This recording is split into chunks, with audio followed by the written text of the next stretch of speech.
नमस्कार। Online fraud कितना सच है, आज इसी का हम विश्लेषण करते हैं। हम जानते हैं कि ना सिर्फ देश में, विदेशों में भी पूरी पूरी दुनिया में ऑनलाइन फ्रॉड एक एक सच्चाई बन चुका है। और इस ऑनलाइन फ्रॉड के लिए जो सबसे खतरनाक है वो आपका स्मार्टफोन है।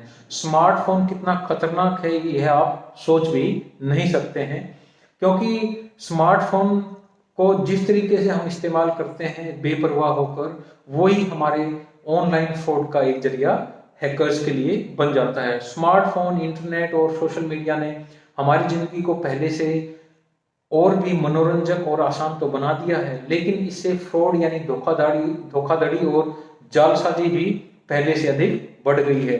क्योंकि ऑनलाइन फ्रॉड का हर मामला पुलिस में दर्ज नहीं होता है, इसलिए कहना मुश्किल है कि दुनिया में हर दिन कितने लोग इस धोखाधड़ी का शिकार बनते हैं। लेकिन ऑनलाइन फ्रॉड एक सच है जिसका कड़वा घूंट सारी दुनिया पीने के लिए विवश है। लेकिन क्या ऑनलाइन फ्रॉड को रोका जा सकता है? सवाल यह है जो सभी के मन में एक कुरेदता रहता है इस बात को कि क्या ऑनलाइन फ्रॉड को रोका जा सकता है। ऑनलाइन फ्रॉड करने वालों के तौर तरीके थोड़े से अलग होते हैं, लेकिन उनका अंतिम लक्ष्य आपका डेटा और आपका पैसा चुराना होता है। ऑनलाइन फ्रॉड के लिए उनके पास कई सारे विकल्प होते हैं, कोई एक विकल्प नहीं होता, लेकिन उनका जो पसंदीदा जो विकल्प है वह है लॉगिन डिटेल्स को चुराना। जो ऑनलाइन शॉपिंग है और बैंकिंग सिस्टम में अपने कस्टमर को ऑनलाइन फ्रॉड से बचाने के लिए किसी भी ट्रांजैक्शन से पहले मोबाइल पर एक कोड भेजा जाता है, जिसको हम ये मानते हैं कि काफ़ी सेफ है तरीका ये, इसलिए इसमें सेंध नहीं लगाई जा सकती। लेकिन ऐसा नहीं है।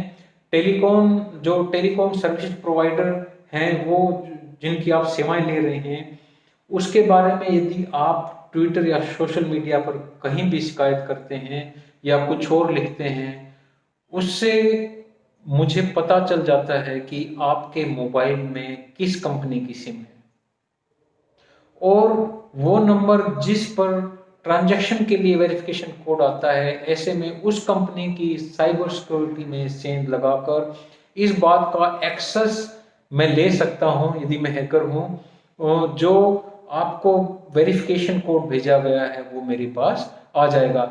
इस तरह से आप बन जाते हैं ऑनलाइन फ्रॉड का शिकार और सोचते रह जाते हैं आखिर ऐसा कैसे हुआ। ऑनलाइन फ्रॉड के मामले से जो मामले हैं उनमें निपटने के लिए कानून बनाए गए हैं, लेकिन सच्चाई यह है कि हम ना तो ठीक से इन्वेस्टिगेशन कर पा रहे हैं और न ही अपराधियों को पकड़ने में, सजा दिलाने में कामयाब हो पा रहे हैं। तो ऑनलाइन फ्रॉड करने वाले कोर्ट कचहरी की कोई परवाह नहीं करते हैं, उनको इस तरह का कोई डर नहीं है।